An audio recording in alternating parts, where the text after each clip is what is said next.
What is up, everybody? Welcome to another episode of Limited Resources. This is episode number 273. My name is Marshall. I'm one of your Limited Resources, and shuffling around, you can hear him bumbling around over there on the other end of the line. It's Scott-Vargas, LSV. Hello. I prefer snuffling around like a gore swine. Yes, you're very good at that. We've been discussing things you're good at and things you're not good at, and I think you just hit the nail on the head for the thing you're best at. Yeah, definitely is making the gore swine noise. Also, humping. Humping, I am not bad at. You're not bad at it, although you've really dialed it back lately. Much to my chagrin. You still possess the skills. Yeah. Before we get into what is going to be, and I'm really excited for this, Luis, it's a level up show. It's one of these shows where we go deep on a hardcore strategic topic. And, besides the set review shows, I think that these are sort of the bread and butter for LR. They're my favorite shows to do. I think they're the ones that the listeners get a lot out of. And we finally hit a little stride here, you and I, where we're not doing a set review, or you're not having just won a GP, or, all these different shows that kind of took their own slots. We get to do a little hardcore LR action here. So I'm super excited for it. We're going to be talking about playing with a plan this week on the show. So before we do, though, let's talk a little bit about ChannelFireball.com. They are the sponsors of Limited Resources. And one of the cool things about CFB, besides the amazingly great free content that you get every single day on Channel Fireball, you also run tournaments. Their tournament organizer is CFB, and they've got a pretty great one coming up in Liverpool, Luis, and selling out fast, it sounds like. Yeah, as of right now, we're at a little over 1,500 people registered for the tournament, and the cap is 1,850. So we do expect to sell out. And so I'd encourage anyone who's interested in going to go to gpliverpool.com and sign up immediately. That being said, even if you don't want to play in the main event, there's going to be a lot to do the entire weekend, including a sealed seminar that Josh Utter-Leighton and myself will be presenting, since I'm flying across the pond, as they say, to go play in Liverpool.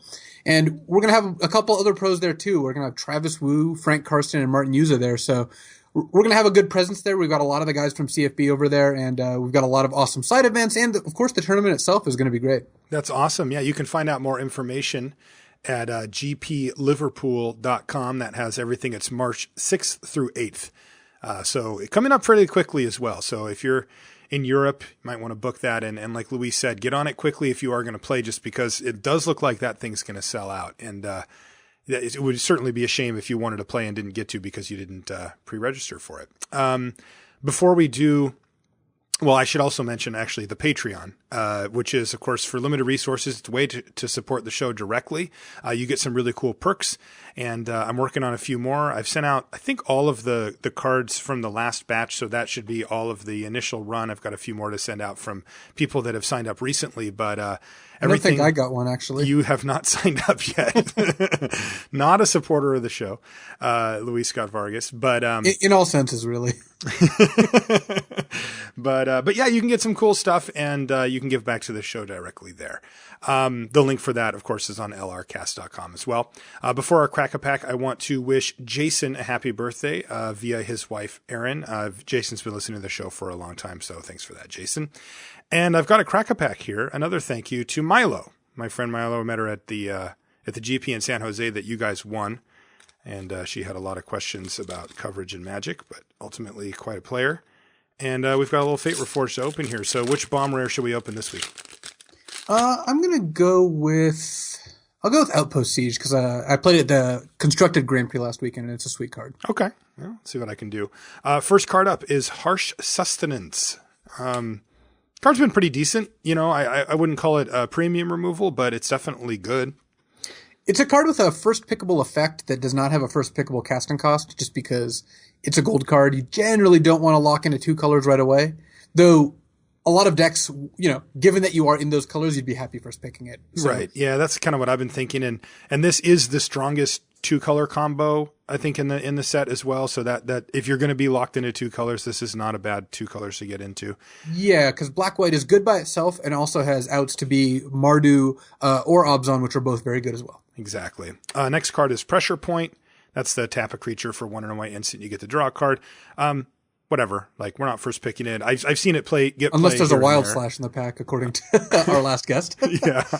But that was for a specific reason. So that, again, that we discussed that last week with Patrick Chapin. So if you haven't taken a look at that episode, it was an interesting discussion. I mean, as much as we're joking about it now, there are valid reasons to do something like that.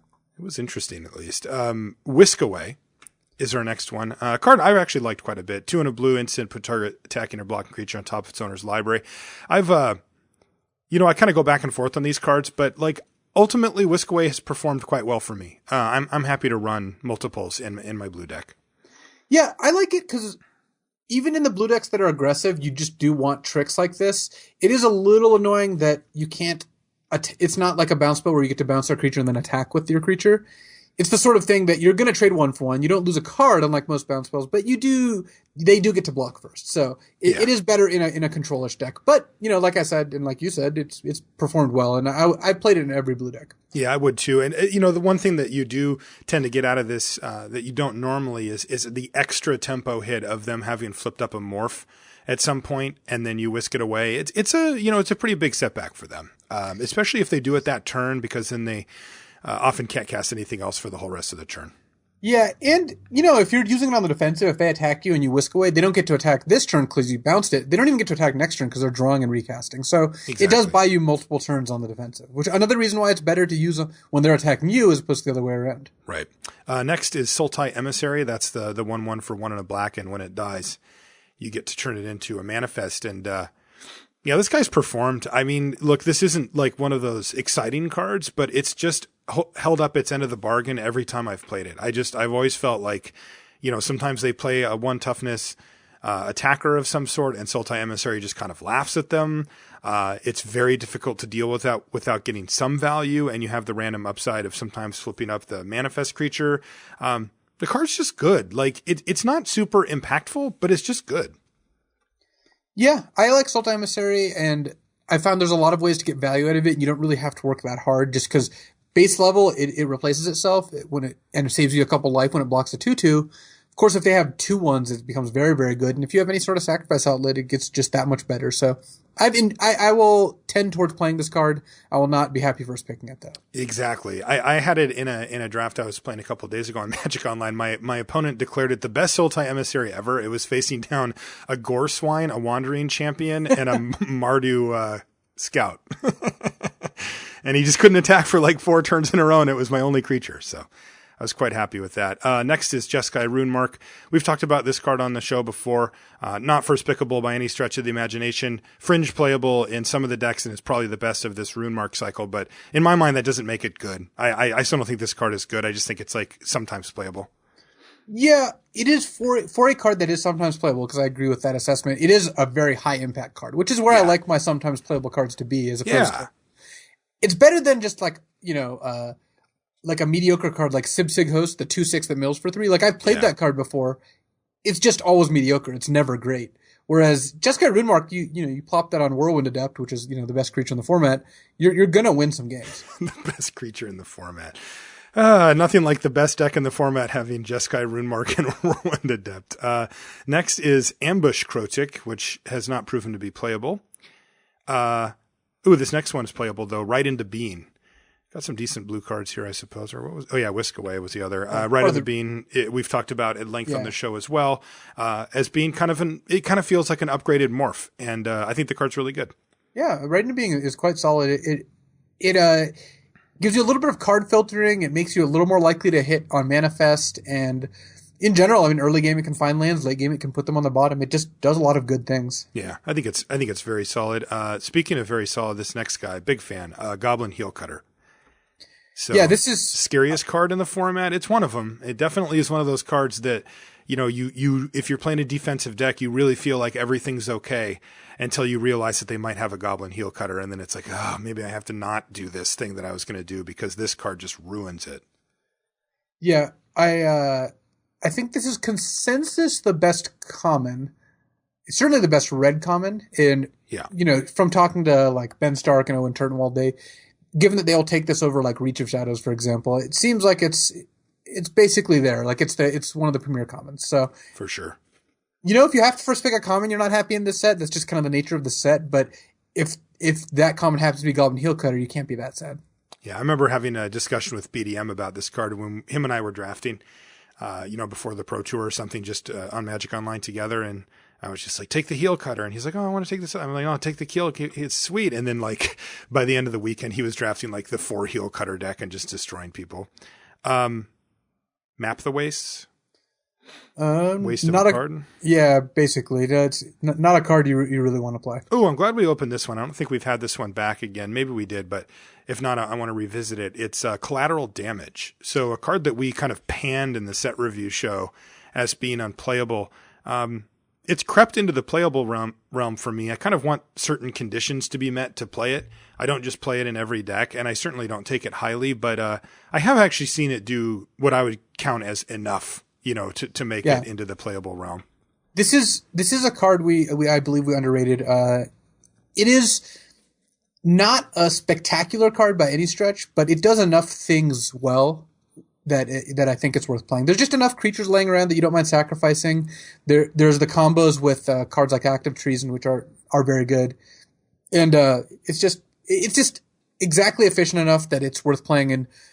I'm not going to say most decks because that's not true, but I would say a little less than half of the red decks I end up playing this card. Yeah, I think so too. And it's tough for us, right? Because so we set the bar very low for this card in the opening.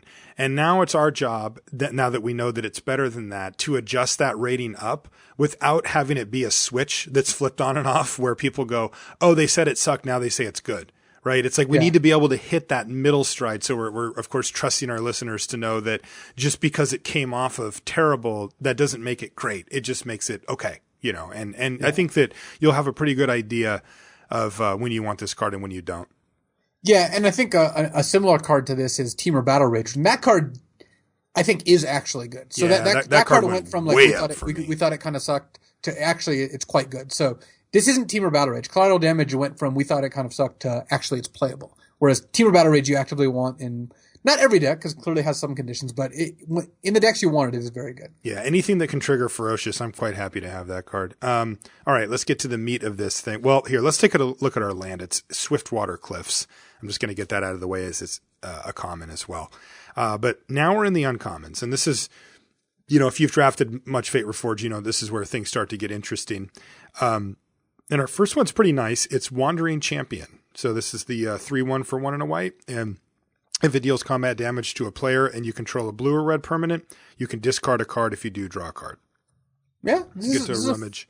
A fine card. It's 2 mana 3/1, which, that's slightly above the curve, and you'll be happy playing it even if you can't use the ability ever. And when you get to use the ability, it's generally pretty good. Yeah. I found that this card also slots in nicely in the Jeskai decks that have a lot of get stuff out of the way temporarily effects, the pressure points and the crippling chills and stuff. The damage adds up very quickly if you can curve into those type of things.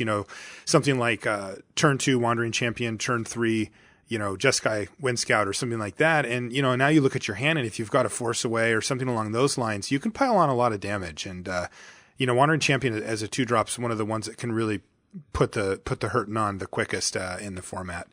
And unlike a lot of 2-drops, it's a little more live in the late game because 3 power means that you can block more creatures than just a 2/1 can block, and that is valuable. That definitely comes up more often than you'd think too. Cloud Form is next. This one's nice. This is the 1 blue enchantment, and you get to manifest the top card of your library and then put this thing on it. It gives it flying and hexproof. Yeah, this is the first card we've seen that I will be satisfied first picking, just because Cloudform is that strong of a card. Yeah, this card is really good. I think that Heel Cutter falls into that for me as well, but Cloudform's definitely better, and I'm happy to see it here. Oh, good. Now I'm really happy. The big boy, Temur Sabertooth, is our last uncommon. One of the mythic uncommons? Yes, it is one of them. In fact, I wrote about them for the column. I had to get the word out about these things. Yeah, I saw that you took credit for Bennis's phrase there. Oh, come on. People have been using that forever. And I didn't even take credit for it either. I didn't read your article, so. Okay, thank you. I'm glad you didn't, because it means that you know that I would never take credit for something that I didn't do. I just said it was slang. Did he invent it? that slang? I believe Ben Stark actually did. It's or his popularized second it at least. achievement, the first being in the Hall of Fame. The There's first a lot card of I heard other referred to achievements. it as was V2 Ghazi Guildmage from Return to Ravnica, the 2/2 definitely. that makes 3/3s or gives, I guess it gave your team, it pumped your team, right? That was the other thing. Or whatever. Oh, no, it populated. It made 3/3s Yes. are populated. But That card was insane. either way, that card was insane, and Ben was the first person who just kept calling it a mythic uncommon, and then other people did, and that is how you get, your credit stolen by Marshall Sutcliffe. Well, all right, I'll steal it here. So we've got another mythic uncommon with Tiber Sabertooth. This card is insane. This is one of the best ones, right? It is. It's already a 4-mana 4/3, but it can brawl without any fear because it can just make itself indestructible, assuming you have other creatures out, which isn't that high of a bar.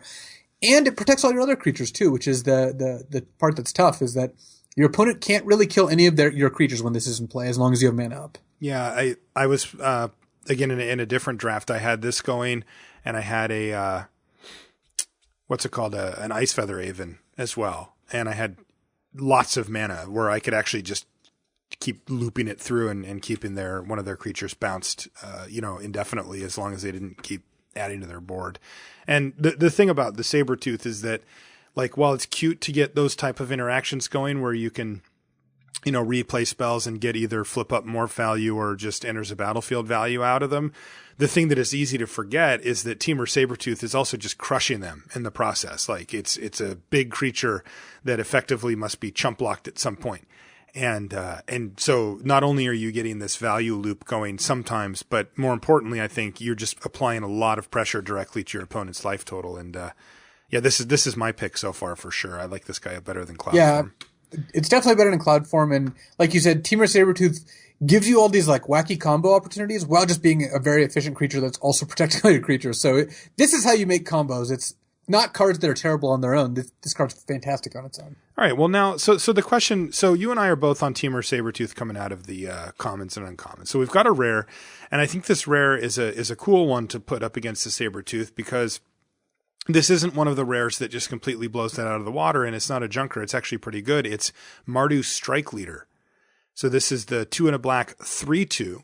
And whenever it attacks, you get a 2/1 black warrior creature on the battlefield. You just get to keep it.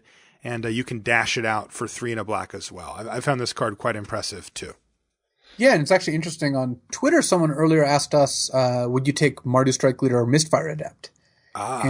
And I was thinking, I actually forgot to respond, but because I was still thinking about it. But I think in both cases, I would take the uncommon here. I've played with Mardu Strike Leader a couple times, and it is definitely a good card. You're happy to have it. It's a card I first picked pretty much every time I've seen it.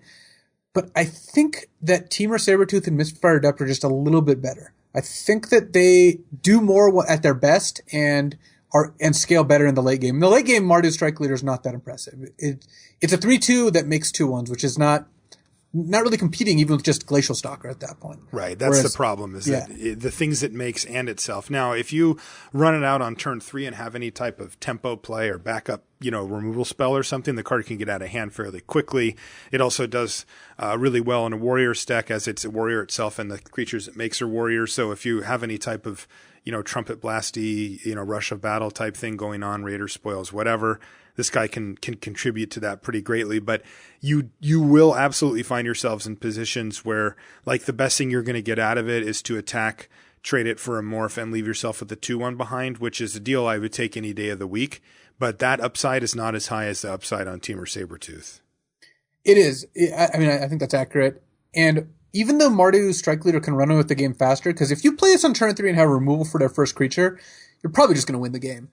But, you're in a great position, yeah. Yeah, but if you again draw this later, or they just play, sometimes they play a morph. You play this, and they play another morph, and you kind of 2-for-1 them, but it's not a lasting impact. I mean, it's just a slight advantage. You have to have other cards to keep up the pressure. Whereas Mistfire Adept and Temur Sabertooth can kind of dominate the game by themselves. I guess Mistfire Adept technically needs help, but casting spells is not a huge bar. Right. Yeah, I actually like the Sabertooth better as well, but I think the reason that I prefer it is I like green a lot, for starters. I'm certainly not shy about being in green. It also it seems to just play defense and offense whichever one you happen to need at the time, much better than the strike leader does. If you find yourself, like if we just quadrant theory these two cards real quick and you put strike leader in the I'm behind category, it's just mediocre, right? It's an okay blocker. I mean, you get 3 power for 3 mana or whatever. You can't really complain. There's no real downside to the card, but that's not spectacular by any stretch. Where Temur Sabertooth actually is a remarkably good blocker when you're behind. It either trades up or it can just sit there and just blank attacks where you just go block, block, return another creature, kill your creature with my Temur Sabertooth, and I don't lose anything outside of some tempo. And I mean, that's a board state where it can just halt a pretty big disadvantage if you can play a Sabertooth and have the mana up to bounce a creature. And the fact that it's just huge on its own anyway means that it's a better blocker too. So, I tend to prefer cards that are good in as many quadrants as I can get. And even though Mardu Strike Leader is marginally better in the developing quadrant, it's not that much. A turn 4 Temur Sabertooth is still plenty good and just on its own and demands an answer quite quickly. So yeah, I like the Sabertooth better than the Strike Leader here. Yeah, and we're in agreement. All right. Oh, and by the way, I do put all these up on lrcast.com in the blog. So I put every crack pack that we do on the show up there so that you guys at home can vote and see, what you guys liked. This is a pretty close one, I think. I think there's some viable options. If somebody's just huge on red, they could go for the heel cutter or something like that. If they think blue is amazing, the cloud form, they could get a little tricky and take the cloud form. And I'm curious to see what you guys see about that one, just because there were so many good cards. Before we get into our main topic, Luis, I have a very important question for you. I have the feeling that it's not going to be that important of a question. You are correct. Team Elmer or Team Shelley, which one are you on?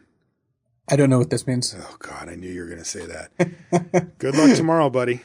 You're going to get just trounced on Twitter. I will admit that I think Elmer involves Highland Game in some way, or maybe... I think it's, or maybe the elk from the previous set. I think it has to do with elks somehow. Okay. I don't know what a Shelley is. You don't know what a Shelley is? Okay. that was a reasonable guess. I'll let the listeners inform you. I'm just going to leave you in the dark for now. I liked your guess. That was pretty good. Look, if anyone's going to harangue me about this, at the very least, just tag Marshall too. Oh, no, come on. Why do I have to go down with this ship? You brought it up? This is an important part about being on limited resources, and you're going to have to come up with an answer to this at some point. We'll work on it down the line, though. I think the way that I really wanted to, my plan to bring a fresh perspective to limited resources is I purposely didn't listen to any of the previous episodes. Okay, well, this is going to come back to bite you. Let's just say that. For years, I was planning being on limited resources and intentionally not listening to the episodes. Holding yourself up just for the thank you for that. The listeners, a blank slate. Yes. That is how I describe you often. All right. So let's dive into our main topic here, Luis. This is a good one. So do we have a plan for this, or are we just kind of going on? Let's just go off the top. So the topic, of course, is playing with a plan. And this is a topic that you actually came up with when we were brainstorming what topic we wanted to do for the show this week. And I immediately was like, that one, because, we're due for a level up episode. And I think that this is definitely one of the big issues that you see with players who in many ways make up our listener base, right? Our show's not aimed at people who don't know how to play Magic, right?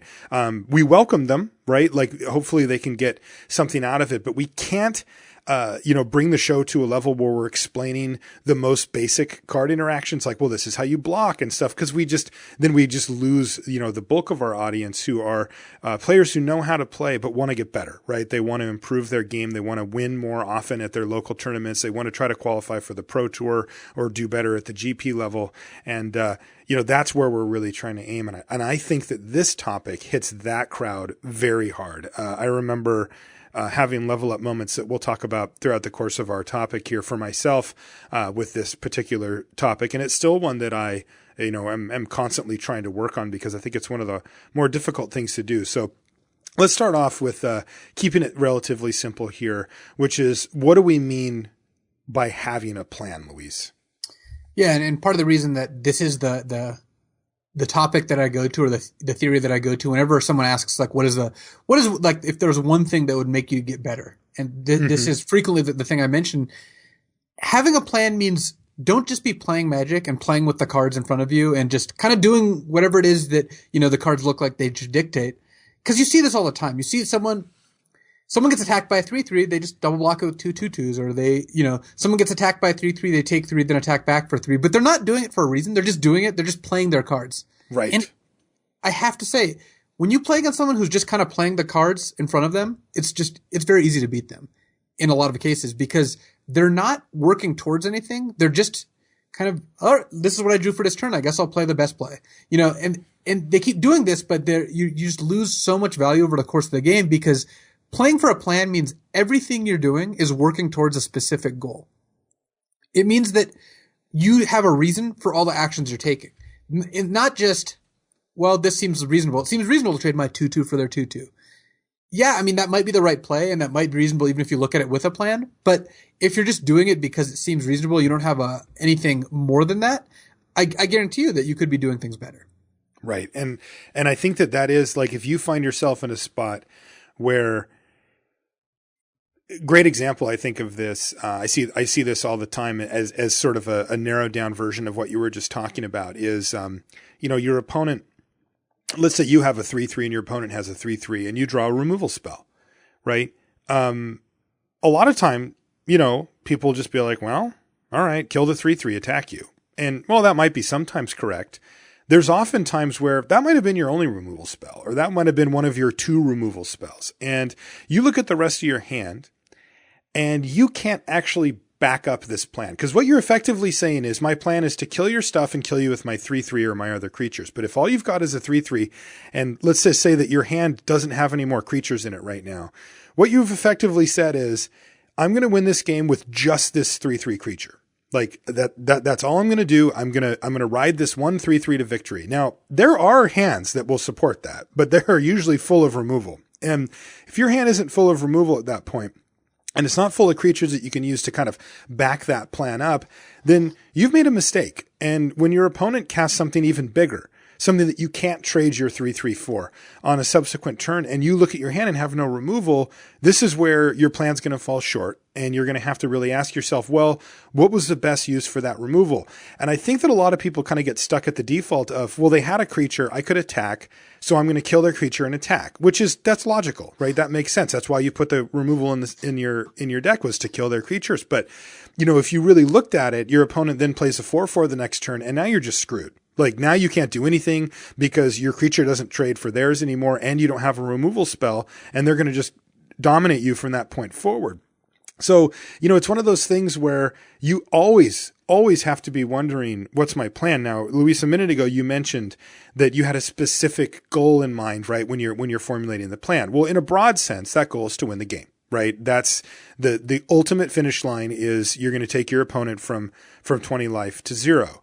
And there's going to be, or in some cases, to 0 cards in the library. Yes, that can absolutely be a plan. And it doesn't come up often, but when it does, it's usually a complete game changer, right? In the sense that, like, the way you would approach a board state and the way you play your spells, if your plan is to literally take the game until your opponent is decked, is significantly different than if you were going to take the line of actually killing them, because you just stop attacking. Like, attacking is completely off the table. But the key here is that there's different routes to this goal of taking your opponent from 20 life to 0. And some of them are fast, some of them are slow, and they change. And I think that that's one of the real things that you have to know, is that there's going to be different stages of the game, and you need to have a plan at each of those stages, Luis. Yep. So let's talk about, like, early game, middle game, that kind of stuff. One of the things that I note about the early game is that, it can kind of be autopilot mode, right? Assuming that you're, like, paying attention to which lands you're playing and making good decisions about which 2-drops you're playing or whatever, that part kind of takes care of itself. And then you find yourself into that early mid game. And I always see that is already the point where you need to start formulating a plan, because now you probably know what colors your opponent's playing. You probably know what their deck is starting to look like, at least, you don't know a lot about it, but you're starting to get at least a feel for it.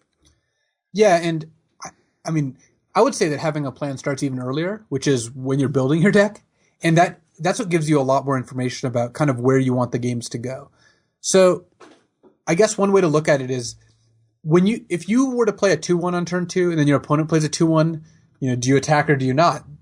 Assuming they're of equal value, it's reasonable to attack because you're fine trading, and if your opponent takes it then hits you back for 2, you're presumably okay with that too. But there are some decks that don't want to do either of those things. Some decks definitely don't want to trade, and some decks definitely don't want to take 2 damage, and those are both reasons to not attack there. Right. So you kind of have to know in which camp your deck is in, and you know your deck. I mean, the information you have is you have the cards your opponent has played, and then your entire deck. So you have a lot of information even when you've only seen 2 or 3 cards. So starting from the beginning of the game, you kind of have to figure out where you're aiming towards. And another big factor here is what the cards in your hand. So I think one of the trickiest parts about this topic, and again, I think we're going to touch back on this topic pretty frequently, is that a lot of decks don't have a specific overarching game plan that's like built into the deck. I mean, constructed decks do very clearly. Like you see a constructed deck will use essentially a lightning bolt on a 1/1 because in the matchup where you don't want to take damage, that's super important. Right. Limited decks just aren't built like that. The vast majority of limited decks fall into this somewhere on the mid-range scale sort of place. And given that, I would say what defines your plan most of the time is what's in your hand. And let's say you have a card with Raid. If you have like a 4-drop with Raid, like a Mardu Heartpiercer, for example, you'll be a lot less inclined to attack with your 2-1 on turn 2 or on turn 3 into their 2-1. Right. If you don't have a 3-drop, you want to have an ability to raid. So, just even looking at that kind of interaction, it gives you a little bit of direction. Right. And I think what you said, we should take a minute to talk about that because it's really important for limited, which is that you will sometimes have decks coming out of the draft that you've built and you've submitted, or you said, okay, here's my final build, that you will know what your game plan is. And it will be something on the polar ends of the scale. So one of them being a very aggressive deck. Combat tricks come into play in a huge way for these very aggressive decks. A very low curve is something that you'll see from these decks. And, one of the characteristics of a deck like this is that it often kind of has to win quickly. Because what you'll see is that as the game goes longer, your opponent's cards relative to yours get a lot better. They're casting cards that cost 5 mana and is a 4/4. And when you draw a creature for the turn, you're going to draw a creature that's 2 power for 2 mana. And all of a sudden, you're going to realize that your cards get outclassed in the later stage of the game. This dictates that you need to not let the game get to that point. And what that means is that when you're playing a deck like that and when you go into your games, you already have the mindset of, I'm going to try to end this game, for most circumstances as quickly as possible. I am going to do the things that I need to do, including sacrifice board position, including make plays that might be card disadvantage, but I'm going to do what I need to do to get my opponent dead quickly because that's how my deck wins. And it's really interesting because if you look across formats, you'll see that sometimes that option just doesn't exist. It's just not good, right?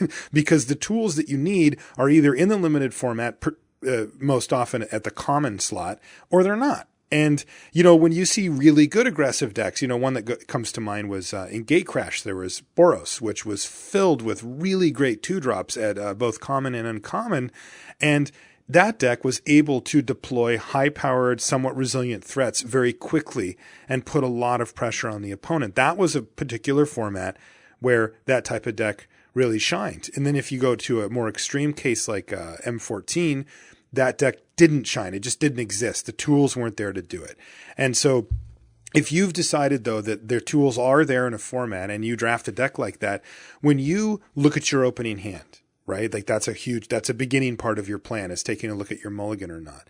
You have to keep in mind that your deck is designed to try to win quickly. And what that means is if you look at your opening hand and it's like 4 lands, 4-drop, 5-drop spell, something like that, that might look okay to you, right? Because that might be a keep and it might, those cards might be all right. And maybe you'll even draw some of your 2s. But if you know that that's basically all of your high-end cards, and you don't have any of your sort of curve cards, no 1-drops, 2-drops, 3-drops, to kind of get the damage flowing, those are more likely going to be the cards that you draw later in the game. And now you have to ask yourself, can my 4-drop, 5-drop go toe to toe with my opponents if they're going to be drawing threes and playing threes and doing those type of things. On the other end of the spectrum, you'll have a control deck, right? A deck where you've got very powerful late game spells, and then hopefully you've got enough removal spells and ways to counteract your opponent's game plan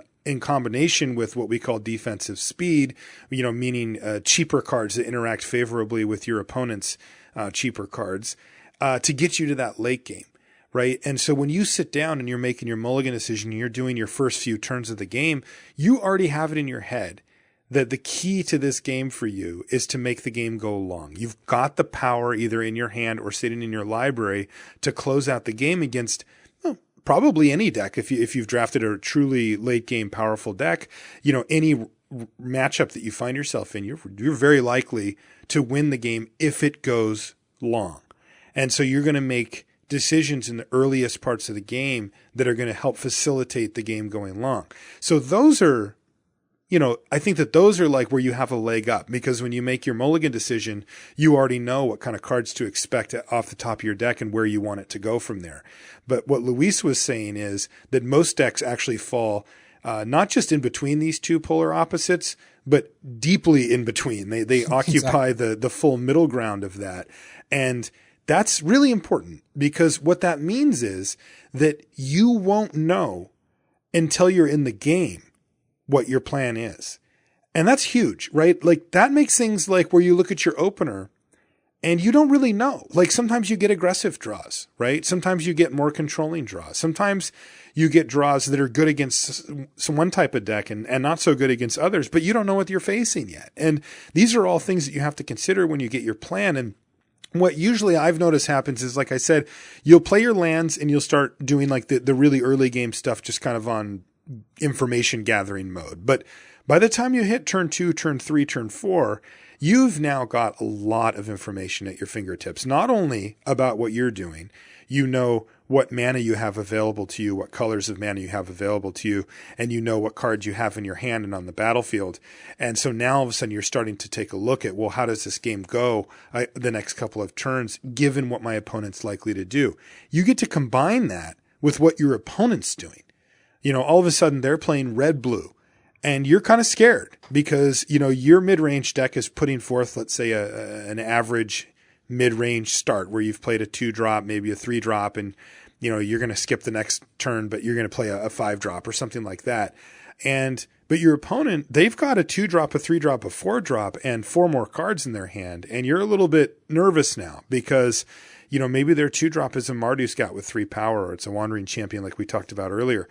And all of a sudden, one thing goes wrong and you could find yourself really far behind in a damage race. In fact, far enough where there could be cards in your opponent's decks that could just finish you off. And all of a sudden you're now adjusting on the fly, and you have to start making decisions where, like, this is something that comes up all the time as well, Luis, is game 2.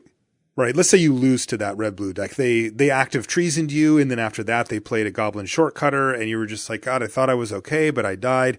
Let's go to game 2. And it turns out this game, you've got a nice little curve out. You've got a 2, 3, 4 curve, and you've even got a removal spell to back it up. So you just kind of had this dream draw going, right?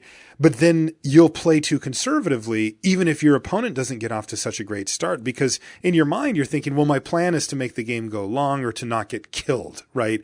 Even though this game, if it was game 1, you would have been happily attacking with your creatures while your opponent stumbled and not really worried about it because you didn't get stung, the game before with an active treason type effect or something along those lines. So what this all speaks to, of course, though, is that it's not as simple as just having a plan. It's combining that with adjusting your plan on the fly somewhat frequently. Yeah. And like you said, if you were to imagine, again, I'm going to use a lot of parallels to Constructed here, because Constructed is every single deck has a very defined plan, and just about every single matchup is actually very close to that. So trying to fit into that paradigm, like a blue-white control deck is never going to be attacking a mono red deck. Like, you're never going to, be in a situation where you're the aggressor. That's just not how it works. In limited, it goes on both sides. And like you said, you could lose to an aggressive draw, but then have a hand where you're firmly the aggressor in game 2, and you need to be able to identify that. Right. Because if you misidentify the plan, I mean, you're going to end up losing, or you're going to end up losing value. You might not end up losing the game, but if you have the kind of draw that, yeah, you really should use your throttle to kill their 2/2 so you can attack with 3 creatures. Whereas if you're like, well, no, I want to play defensively and save this, that might not lead to more wins. So I think that making sure you know kind of what your deck is trying to do, and after game 1, what their deck is trying to do, because a plan isn't made in a vacuum. Yes, during drafting and deck building, you are putting together a deck that has some preconceived notions about what it wants to do. But as soon as you start seeing cards from the other side of the table, that should change things. That should make you adjust the information you have. That's right. Now, so you're making plans at different stages of the game and you're adjusting it as you go, which is difficult, right? Like, let's not beat around the bush. This is part of what makes the really great Magic players really great, is that their planning is better. I mean, we have definitely seen Magic players play at a pretty high professional level who maybe aren't the best technical players, but just can figure out what's the most important thing in any given scenario and are constantly asking themselves that question, and then, translate that into victories, even if maybe they weren't like I said, the most like buttoned down technical player. Yeah. And this is one of the reasons, and I happen to agree with this, that Limited is considered by many people the most skill intensive form of Magic. And I think part of that is because the games are so different and so novel. They're so, each one tends to be very different from any other given game, that you don't know going in the vast majority of Limited games, who's in what role, what plan you and your opponent are trying to, kind of execute. Whereas in Constructed, if you've play tested a matchup 20 games, you probably know what plan you're going to do and what plan they're going to do, and you just have to work within that framework. Limited, you don't have as much of a framework. You have all these cards, and you have to figure out in which direction they're going to go. And I think because this is such a big concept and a hard topic, I made a list of a bunch of different decks in this format that do have clear plans, and kind of we'll just go over, because we can't construct an individual game state for every single example here, because games, again, like I just said, are so different. Right. But we can go over the decks that do have clear plans and kind of here's where they're coming from. And yes, of course, this can adjust depending on what you see, but here's their base, no knowledge of the opponent. Here's their plan. So I guess the first one I want to talk about is the kind of Teamer Battle Rage Savage Punch, sort of like ferocious deck. Yes, the ferocious deck. Yeah. And this deck's often, red, blue, or red, green are the two most common that I've found. And one of the key parts about the deck, because it's ferocious, is it doesn't want to trade off its Goreswine for a morph. It really doesn't want to block with World Adept. I mean, World Adept never wants to block anyway. And the reason is that these decks, what they're looking to do is usually set up a burst damage, a turn where you're going to do 12, 14 damage off casting Savage Punch, then Teamer Battle Rage, or some combination of, Awaken the Bear, plus, again, Teamer Battle Rage, of course, being a very important part here. But even without that, there's just a lot of cards that get enabled once you have a 4-power creature in play. And what these decks don't want to do is they don't want to trade off. They don't want to trade off creatures for the most part. They prefer boards with more creatures because that gives them more opportunities to use all these cards. Right, and to get value out of the whole ferocious thing. Savage Punch is a great first pick card, but it isn't when you're hooting Mandrills, constantly is blocking their 4/4s the turn you play it. Right. So, and another deck that is like this is the kind of the Prowess, Will of the Naga, Crippling Chill, again, Whirlwind Adept type decks. And sometimes these decks, of course, bleed into each other. But again, a common theme here is that these decks can deal with the opponent's creatures, but tend to be a little creature-like because they're very spell-heavy. They really don't want to trade creatures.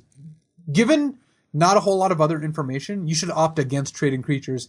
And these decks use their life as a resource a lot more frequently than other decks, because you can take a bunch of damage and then kill your opponent in 1 or 2 hits where their whole board is locked down. You're bouncing with Force Away, or tapping with Will the Naga or Crippling Chill, or using Whisk Away, these sorts of effects. So basically you take damage up until the point where you don't take any more damage, and then you hit them for a bunch of damage. So right. Again, these decks don't want to trade creatures. Another deck that doesn't want to trade creatures, and this is a common thing, but we're going to get to the decks that do in a second, is the Warflare Trumpet Blast token decks. Right. Because they're trying to set up a turn where they cast one of these +2/+0 or +2/+1 effects. Rush of Battle is another one. Every single creature that they have that survives till that turn is so much better. It's 3 times better in the case of a 1/1 in terms of damage it can deal. Yeah. And how many times have you found yourself in a position where you attacked with, let's say a powerful X2 creature, maybe an Alpine Grizzly, maybe you had a combat trick or something and your opponent didn't block with their already turned face up Ponyback Brigade guy, the actual card. Yeah. And you're like, Yeah, you're like this I've got can't this be Awaken good. the Bear ready. And then they're like, they didn't block with their Leaping Master. Yeah. What's going on? Yeah. It's like, what is up? But, the answer is they've got a Trumpet Blaster. They have a Rush of Battle, right? Like this is where you can use the fact that your opponent has a plan and isn't trying to implement it against them. You can say, well, wait a minute. The default play here is that you would definitely want to trade those two creatures off. So what's the deal? And the deal is your opponent has a plan too, and you need to try to figure out what it is. In this case, that's what their plan is. I will tell you that. Yeah, and that's the other part of all this is that every single action your opponents take works towards their plan. And now that is an assumption that you can't always make. Sometimes you play against someone and they don't block there because who knows, because of the bear on the bicycle that I identified a couple podcasts ago. Wait, I thought it was a unicycle. Did we decide? Right. So unicycle. And sometimes your opponent, decides to race. They're taking 3 damage and you're taking 2 damage a turn, and you're like, wow, they must have multiple lava axes in their deck. They've got a really aggressive deck, and it just turns out they're just not good at figuring out what's going to happen here. And that's fine. Sometimes you will make plays based on what your opponent does that turn out to be incorrect because you assumed more of your opponent. But I found if you give your opponent the benefit of the doubt most of the time until they prove otherwise, you're going to win more games. Because if you play around what a good player is going to be doing, that tends to also in that whole range play around a lot of the things that someone who, is playing with less of a plan is doing as well. Right. So another deck I want to talk about on the opposite side of the spectrum is like a Sultai control deck that has say 3 to 4 Delve cards in it.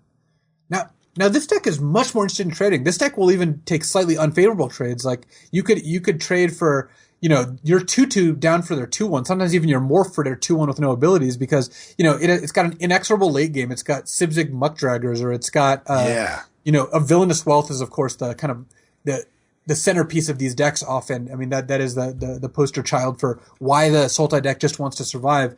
And Villainous Wealth is actually the perfect card to represent it because let's just assume that Villainous Wealth says 10 mana win the game, because it's pretty close to that. If you cast it for 10, X equals 7 or X equals 6 for 9 or 10 mana, you generally don't lose. I don't think I've really seen anyone lose if they do that. If you have a card that says 10 mana win the game in your deck, or an Ugin, let's say you just have Ugin in your deck, then clearly all you need to do is survive until you can tap that 8 or 10 mana and win the game. And once you're operating under that assumption, once you're sitting there from the lens of, I have this card that will end the game, I will win the game if I cast this card, it makes perfect sense to not attack them for 3 when they can attack you back for 1. Right. And it seems... Yeah, and it seems weird at the time though, right? Yeah, it seems crazy from like a normal playing the game of Magic standpoint, because you attack them for 3 7 times and they're dead. They attack you for 1 7 times and you still have 2/3 of your life. Turns out when you're winning the game spell essentially deals 20 damage as soon as you cast it. Who cares if you got them down to 8? All that matters is they got you down to 16. Right. And maybe they have other damage and you can end up in a situation where you actually lose even though you got them down low because it didn't matter that you got them down low. Yeah. Another example that pops up pretty oftenly in these type of decks, is when you have card draw spells. You're sitting on a Treasure Cruise or a Bitter Revelation, something along those lines. And, when you're looking at those cards in your hand, all of a sudden those become your big late game spell because now you can aggressively trade your creatures off where, like you said, maybe you look at it like, God, I feel like they got the better end of that trade a little bit. But what you're doing is you're turning the game into an attrition fight, right? Your plan is to grind out all of their cards on a 1-for-1 basis and then cast one spell that draws you 3 cards. And all of a sudden you're the one with, 3, 4, 5 cards in your hand while your opponent has 1 or 2, and you can start deploying bigger, badder threats in it. You can pull ahead that way. And I've had people, watch my videos and say, well, I don't know why you traded that creature off there. And I said, well, I have Treasure Cruise. And if I can maintain my life total, I can just simply overpower my opponent with these card draw spells that they don't have access to. So I'm much more willing to make, trades that are even slightly not favorable for me in the early part of the game. Again, with my plan being, let's push this game to the late game and overwhelm with, you were talking about these sort of win on the spot cards. And sometimes these other cards pop up too, which is just these, rote card advantage. You can just bury your opponent. Yeah. And Treasure Cruise, of course, being the absolute perfect example because every card you trade makes a treasure cruise cheaper. Yes. Yes, indeed. In a deck full of card draw, going back to like, M14, like Opportunity, for example, treasure cruise in this format, that sort of thing, you will very often want to make even unfavorable trades where you're like 2-for-1ing yourself. And that doesn't sound like the sort of thing you want to do. But if you're going to cast a card that draws you 4 cards, you could eat a 2-for-1 or 2 and still come out ahead. Yep. It's true. And I think that recognizing that will make you make plays that you wouldn't normally. Again, if you're just playing the board and playing your hand, you're not always going to make the right plays. Yeah, you learn by doing this wrong for a while, like testing out different plans. That the way you lose that game is taking too much damage in the early stages, tapping out to cast your big card draw spell, and then getting thumped when your opponent still has a board state there. Yeah, losing to like a barrage of boulders when you have 6 cards in their hand and they have 2 cards in their hand. Yeah, exactly. Or, letting your life total get low enough where, even a crappy burn spell like something like a lava axe will finish you off, right? That those are the times that you lose those long games, and you certainly start sliding the scale towards being a lot more comfortable with making unfavorable trades, or even, like you said, sometimes 2-for-1ing yourself just to maintain that life total. Yeah, and going to the other side of the table, let's say you're the person who doesn't have the sweet treasure cruise deck, you just have the crappy lava axe deck. Yeah. You're the person who also needs to know, like, I need to throw away 3 creatures to deal 1 point of damage because then if I draw a lava axe, I will win the game. Right. And then I don't care what treasure cruises you have because you've seen the writing on the wall. Yeah. So the Sultai control decks in this format are decks like that. Any deck that has Ugin or Dune Blast or a card, where if I cast this card, I'm so heavily favored to win that I just can kind of sculpt my game around this card. Now, do those cards have to be in your hand to make this plan applicable, or do you just, because even if, let's say that you go through half your deck to get all the mana you need for an Ugin, so you've drawn effectively 20 of your 40 cards total or somewhere thereabouts. I mean, you're still only coin flipping to have drawn Ugin. Do you only do these plans if you have those cards in hand, or do you, sculpt the deck such that you're hoping to have drawn maybe not your actual Ugin, but maybe your Treasure Cruise or, whatever other big late game plays you have? What I will tend to do when I have a card like this is draft around it such that my whole deck supports this plan. These are the kind of decks where, Meringue River Prowler, for example, the 2/1 unblockable, it's a fine card. It's very good in a lot of decks. I would be suspicious of any deck that had Ugin and Meringue River Prowler in it. Those cards are just literally opposite plans. Right. Well, and that's the sort of thing you want to avoid. You want to have a deck with Archer's Parapet. You want to have a deck with, Treasure Cruise. You want to have a deck that has good removal spells, Dowsing Gloom, that sort of thing. And the goal is that you build your deck such that it operates well, even if it doesn't draw specifically the Ugin, if it draws a couple other, reasonably expensive cards that can control the game, or just lock the game down until you do draw the Ugin. You normally don't end up in a situation where you literally have to draw one specific card to win the game, because that's not good deck building.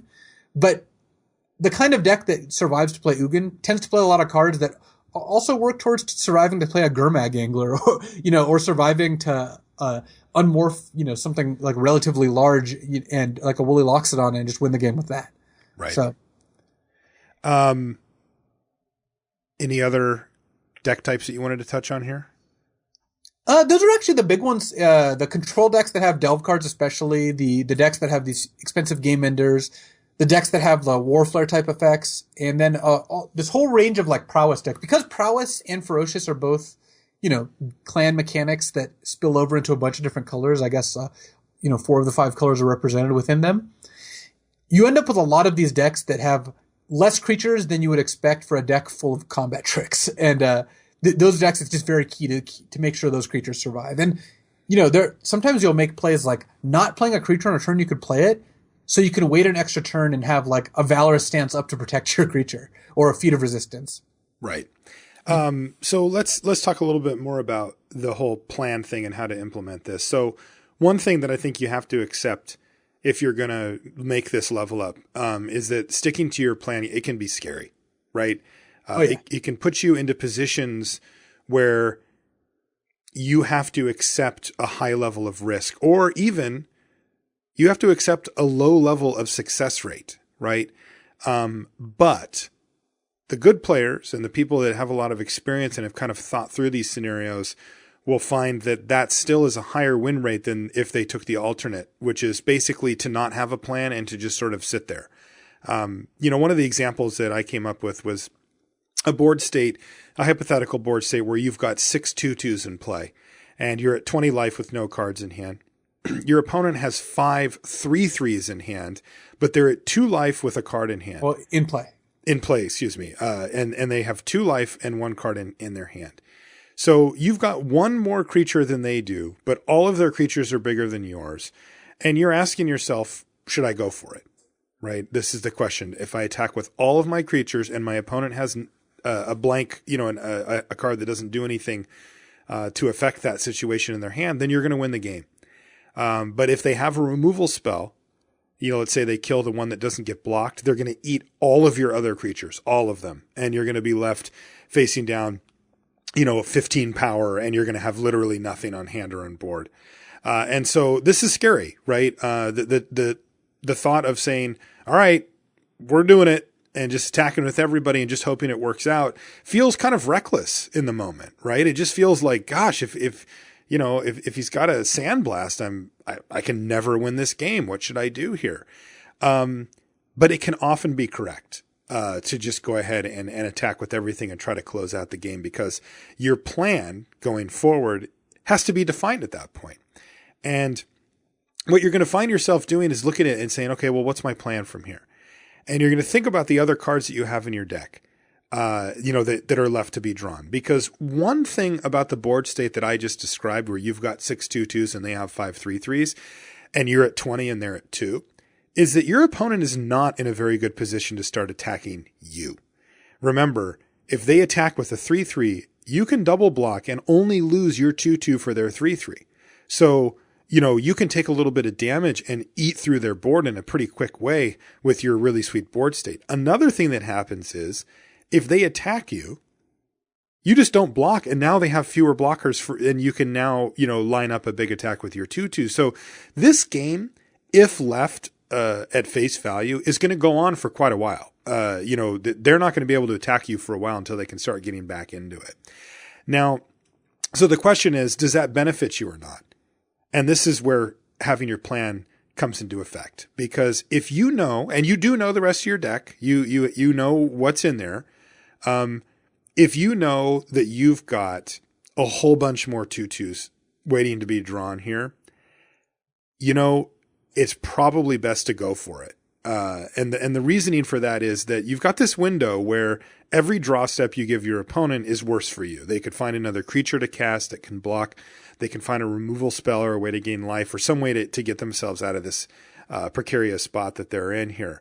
And if all you're doing is drawing more 2/2s, sure, you could get lucky and just go like 2/2, 2/2, 2/2 and attack with everything, and your opponent doesn't have anything left, and maybe you kill them at that point. But if they play a creature and say go, and you've drawn a land for the turn, now you're actually just in a bad position where you're falling behind quite quickly here and things aren't getting any better. But if your deck has, let's say, 3 lightning strikes in it, or, shocks, let's just say you have 4 copies of shock sitting in your deck, and this game has obviously progressed pretty far. Those are all outs to immediately kill your opponent. And let's say you've even got a couple of 2/2 flyers floating around in there too. Now all of a sudden you've got a plan here. Your plan is to sit there and stare at your opponent, who really can't do much until they develop their board out pretty significantly further, or kill a bunch of your creatures. And you're going to draw one of your either 4 shocks or 2 2/2 flyers. You've got effectively 6 outs in your deck that will end the game. And that's a good spot to be in. Like, you're likely to see, call it 4 or 5, maybe 6 cards from the top of your deck before your opponent can really do anything unless they draw something remarkable. And your odds are pretty good there of hitting the cards that you need to do. Now, in the first scenario there, again, if you're kind of drawing more of the same and not really advancing your board state, it's often going to be correct to just attack with everything. And that brings us to our next point here, which is accepting loss, which sounds kind of like a therapy session or something, but go ahead. I was going to say that as much as it does, the fact of the matter is, when you sit down at the table, like, you're 50, all things being equal, everyone has 50% chance to win the game. Right? Yeah. Like, I mean, obviously very, very, very few actual games are 50-50 because there's just tons of different factors that go into it. But like on a cosmic level, there's two players, one of them's going to win the game. And if they were of equal skill and equal luck and equal distribution, it's 50-50. Right. And so the best players in the world, don't have much of a win percentage over about 65%. Right. And that's the cream of the crop. And, like what would you guess the percentage would be for like, say a GP grinder, somebody who travels to the GPs, maybe gets a top 8 here and there, but, doesn't really stick on the Pro Tour.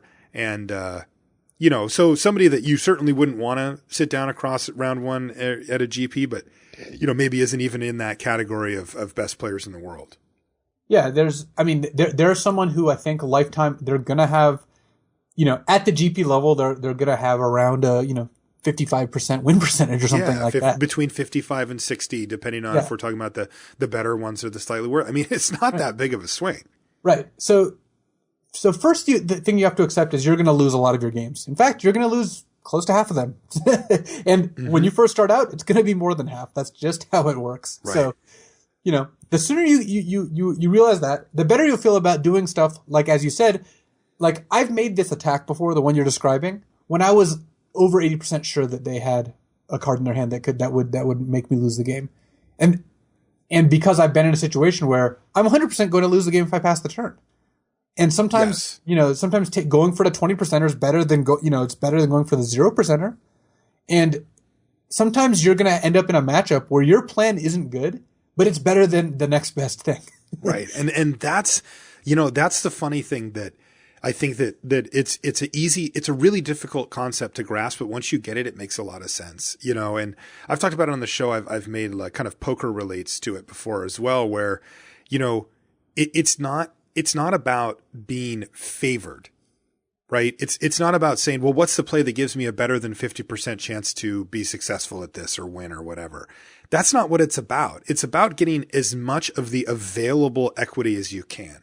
And in the situation that you just described, Luis, there was about 20% of equity available as you, after you had kind of ran it through yourself. And I mean, look, neither Luis or I are sitting here coming up with literal numbers on the fly. Like that's not, we don't have a time traveling supercomputer that can spit out that type of data, so we're estimating, whatever, but let's just say that is the actual number, right? You made the decision to go for the 20% equity as opposed to taking an alternate route, which would have left you between, call it 0 and 5% or something like that. And what you've done effectively is maximized your chance to win the game, even though it doesn't feel like it, because 4 out of 5 times you lose that game. You'd lose it. And you made that conscious decision that 4 out of 5 times I'm going to lose this game here. And I know that.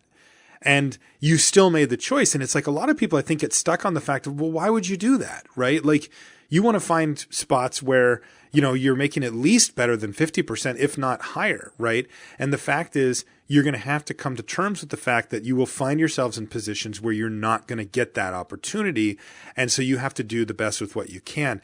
It's really interesting to talk to professional Magic players and then hardcore poker players as well, because the things that they, I've had people watch me play poker and, I had some spot where it was, 5-way action or something after the flop where, which means that there's 5 players still in the pot. And I put in all my money and, and I've lost. And I felt quite good about this scenario because I felt like I gave myself like, say, a 27 or, let's just say a 30% chance to win the pot where, by rights, if there were 5 of us, I only have 20%, kind of how you described at the beginning, Luis, where it's like all things equal, we each have an equal shot at it. But based on the cards that I knew I had a 30% chance, to win the pot. And so that's a good chance to put my money in. But the person watching is like, but you had a 30% chance to win and you put in all your money. Like, what were you thinking? And right. It's like the thing that they don't get is that when I do win, I get all of it, right? I'm getting an amount of money that is disproportionate to the 30%. It's not like I'm betting $500 and then I'm like, 30% of the time I win $500, right? I'm winning, call it 1,800 or 2,000 or, even more, based on that bet. And when you look at it in terms of Magic, it translates over in the sense of like, you're looking at it and you're saying, but this play won't work very often. I'm really not feeling confident that this is going to win me the game. The question isn't that. The question is, then what is your other option? Like, which is the play that gives you the highest chance, even if it's low? And when you fully grasp that concept and say, okay, you know, I actually accept the fact that I'm probably going to lose this game. I mean, I've had people watch me play Magic in that scenario too, where I've been deep in the tank, right? Just like, God, what do I do here? Right. And they think I'm trying to come up with a way to get out of the situation that's really terrible. And I'm scraping for the 5% swing that I might get out of doing one thing slightly differently. And they're like, yeah, but you were just going to lose anyway.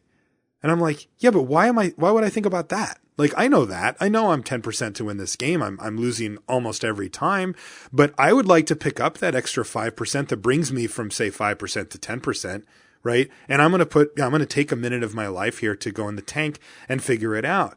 And they're just like, I don't get it, you know, because they thought that I was trying to think of a way to turn my potential 10% into 60%. And I'm just like, but that's just not there. That's just not going to happen this game. My opponent's way ahead. And it's like, I think the thing that a lot of people have trouble with is accepting that. It's just saying, oh, well, I'm only 10% to win this game. Okay. Because you know what? That's disappointing, right? Like, that's not good news. You know, your opponent has 5 creatures and you have 1, and, you know, they just played Treasure Cruise. I'm sorry, you're not winning that game very often, right? And so, sure, I think it's correct in the nuts and bolts fashion that we teach on this show to find that 5%. Because that adds up over the long term. But in the short term, you're just going to lose that game most of the time. And I think that, like, once you come to the point where you can be comfortable with that and understand that and not let the emotional downside of being like, well, crap, this sucks, I lost. And, you know, tack on all the excuses you want if I didn't draw well, or my deck didn't perform, or my opponent sucks, or I don't like them, or whatever. You know, there's all these things that come into play, but once you can set that stuff aside, you can start picking up that 5%, and you can start focusing on the things that actually matter, which are, in that case, you know, picking up that extra little percentage point. Yeah, and there's really nothing more satisfying than winning a game you have no business with. It's the best. It really is, because you know, you've long since written this game off as a loss, which means if you win, it's just pure bonus. You've already lost the game. There's no harm in going for the win after that, right? Yeah, totally.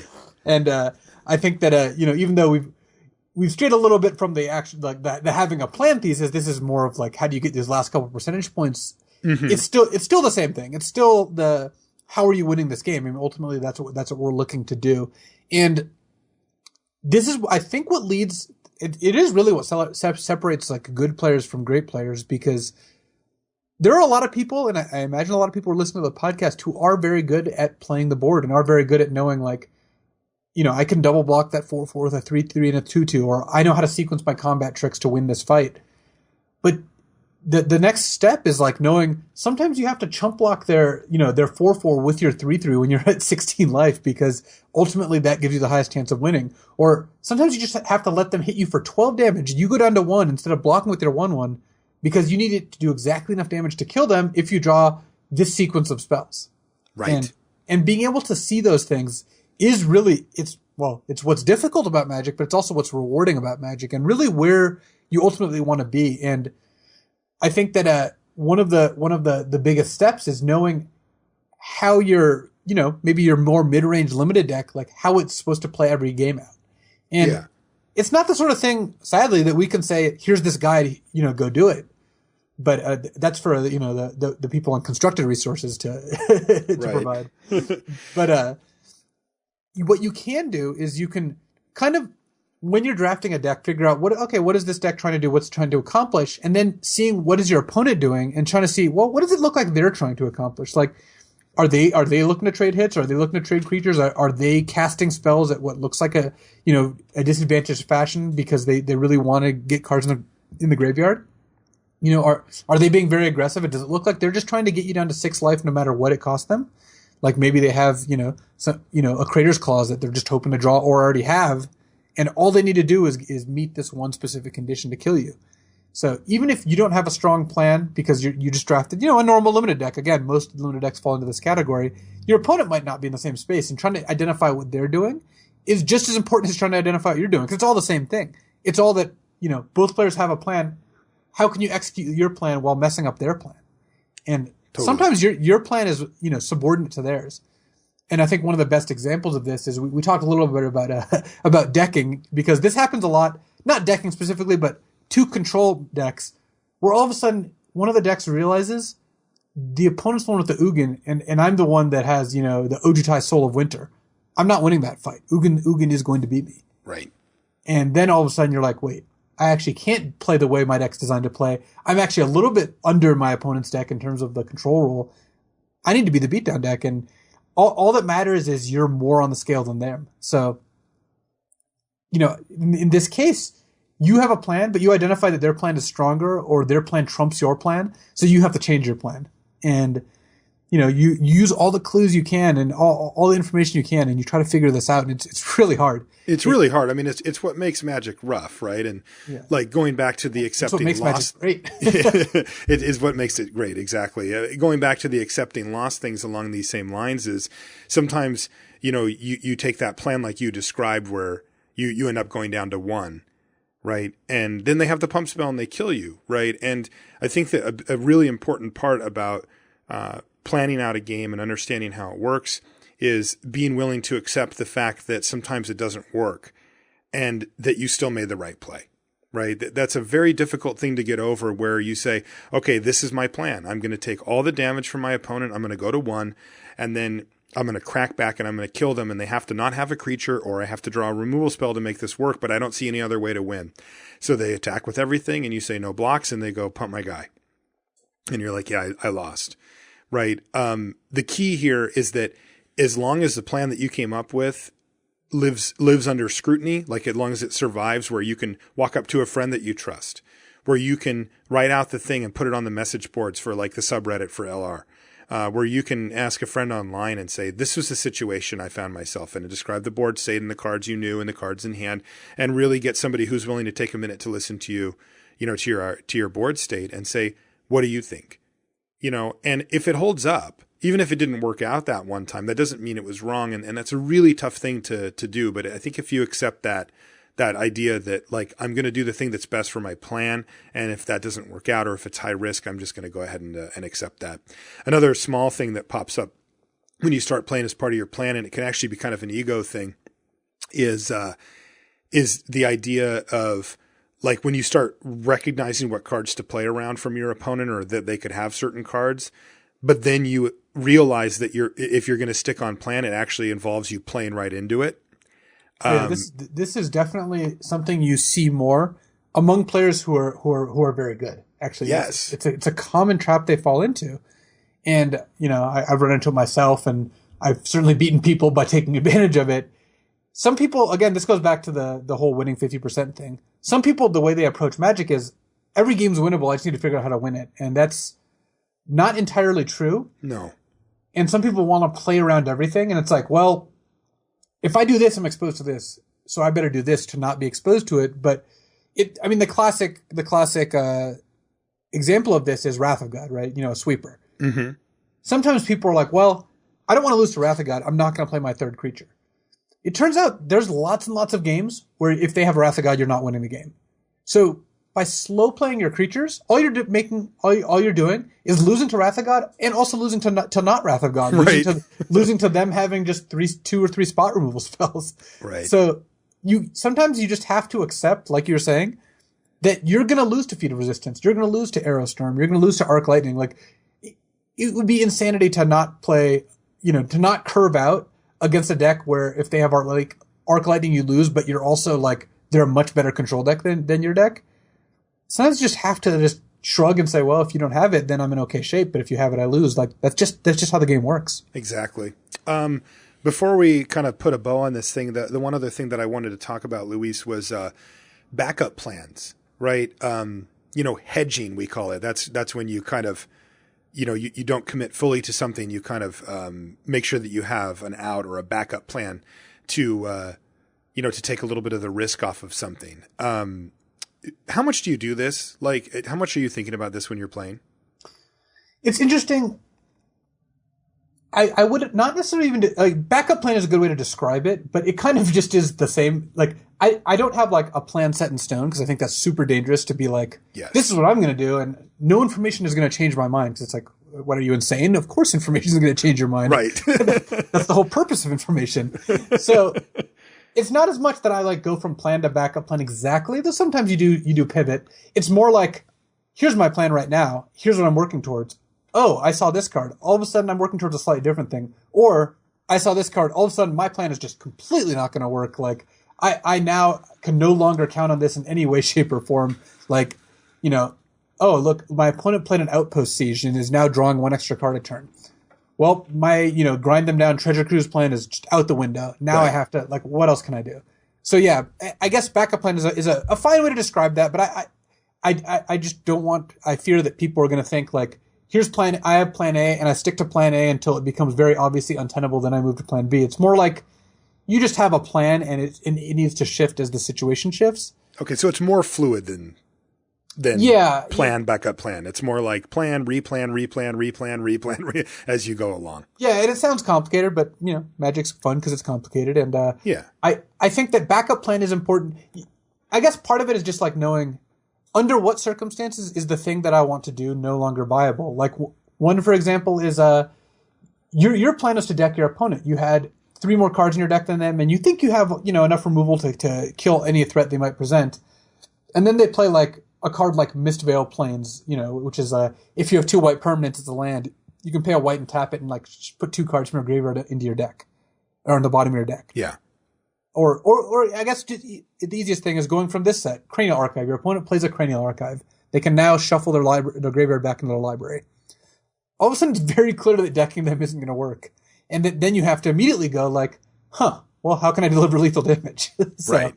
And again, I mean, I think that you'll find yourself often in a position where you can't. Right. You've committed, 18 turns of this one plan, and it turns out that it's a little too late to go back, but doesn't mean you don't try. Yeah. And that is, intentionally a kind of extreme example because, 99% of games don't go to decking. And decking is one instance where the damage plan is very different. But I think a slightly different plan is like, for example, is like, all right, well, I have my opponent on a 3-turn clock with my, 4 power worth of flyers. They're at 12. All right, and I have this crippling chill that's going to stop their 6/7 from killing me in the meantime. And then they play like a Sagu Archer or something. They play like a 2/5. And then all of a sudden you're like, well, this is going to be a little tougher than I thought. Yes. And I might need to do something else now. Or another example is you played a game 1 and your opponent played a dragon. Your opponent played a Dramuka, the 5/5 that bolsters 2 and it attacks.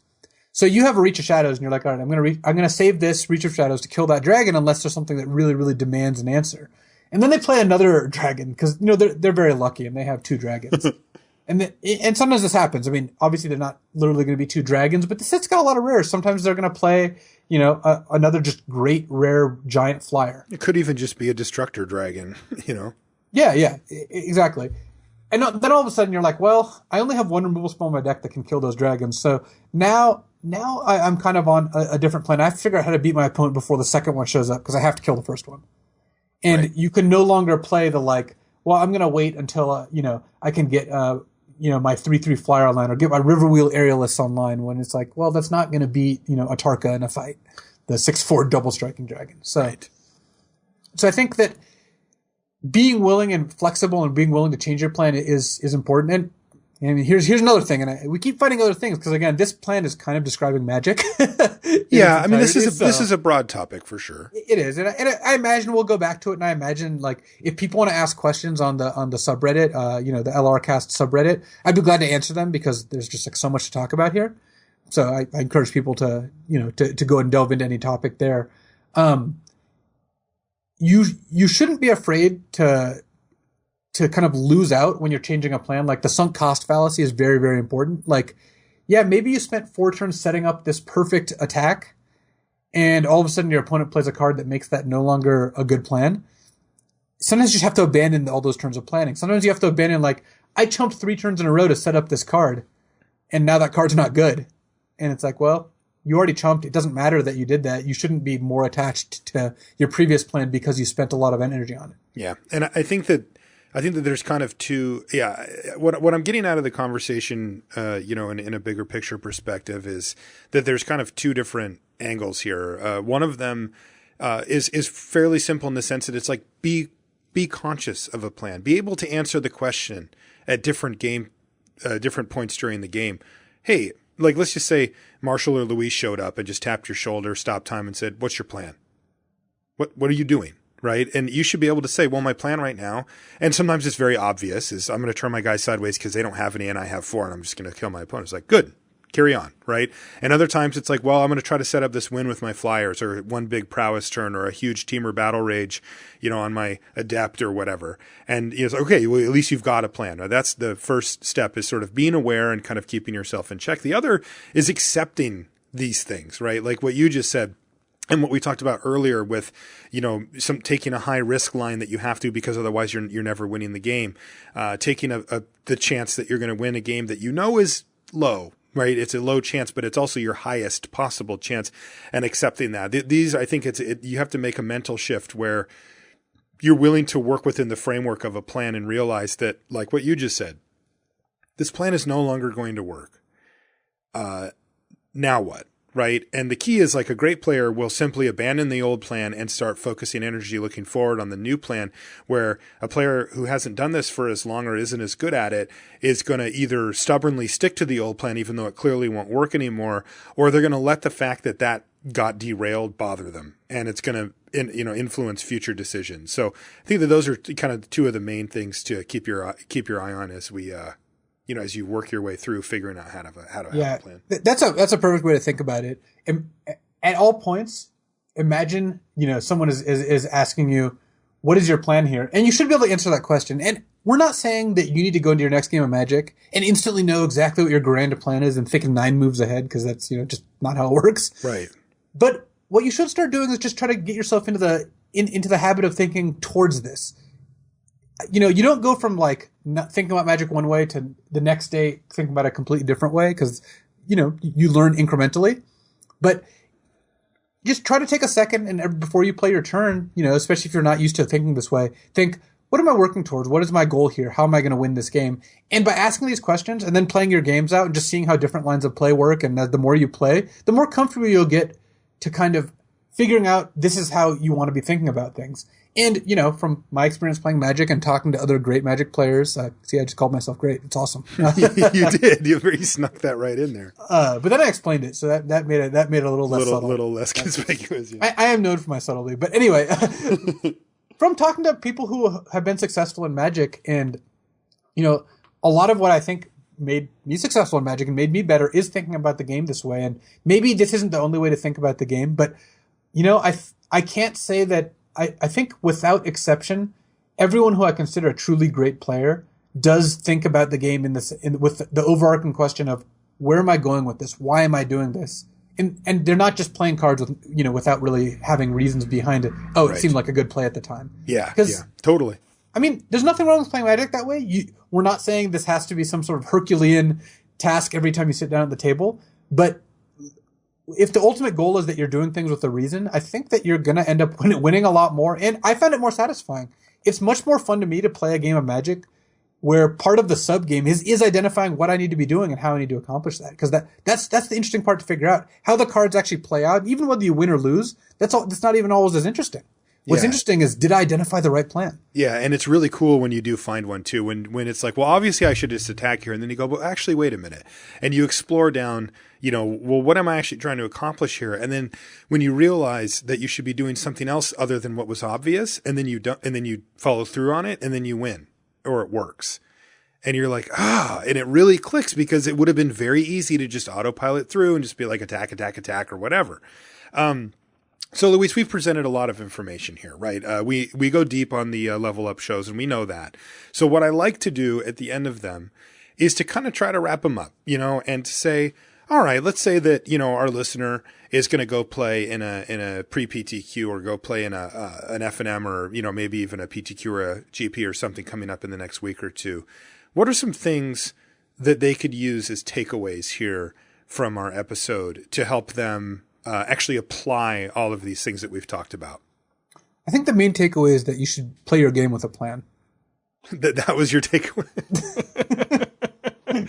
All right, that's going to do it for.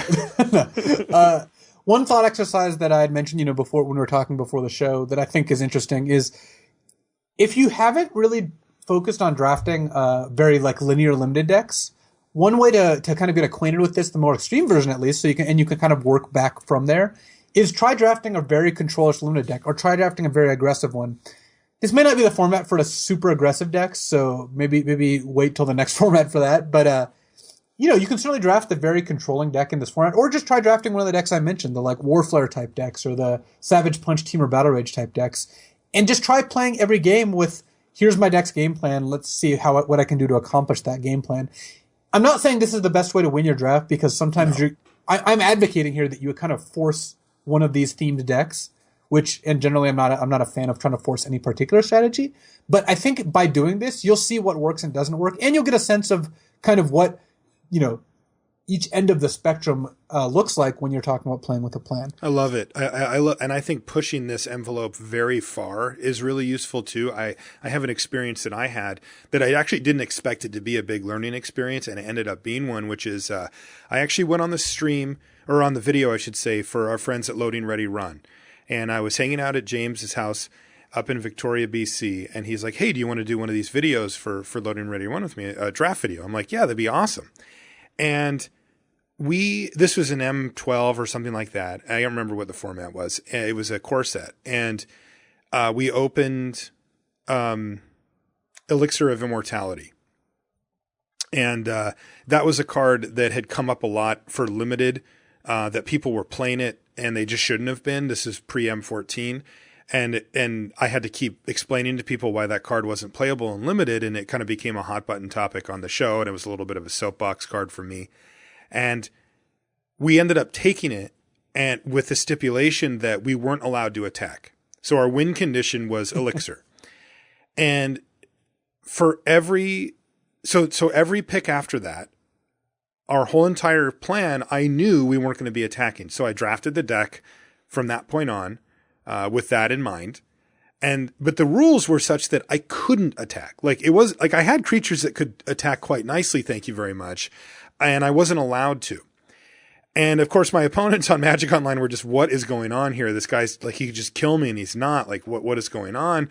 But I have to say that as fun as it was insane for me as a player, because it pushed me all the way on the other end of the spectrum and showed me what it was like to truly try to draw the game out as long as possible, to do whatever it took to draft the cards that I needed, to put them in my deck, and to play them in such a manner that this game was going to go forever, literally as far as I could take it. And that changed my mind about how control decks worked, because up until that point, I had never pushed the envelope that far. I definitely drafted decks that I would consider slow, that I would consider decks that wanted to go to the late game, but I'd never committed on the level of this, of saying, no, we're going to go all the way with it. And I found it to be a great learning experience about plans. And I think the advice you gave, Luis, is very good for this. Now, you did mention it, it comes with the caveat that you will probably lose. We ended up going 2-1 somehow with this deck, but sick brags. It was sweet. But you, for the most part, you'll probably find yourself on the losing end.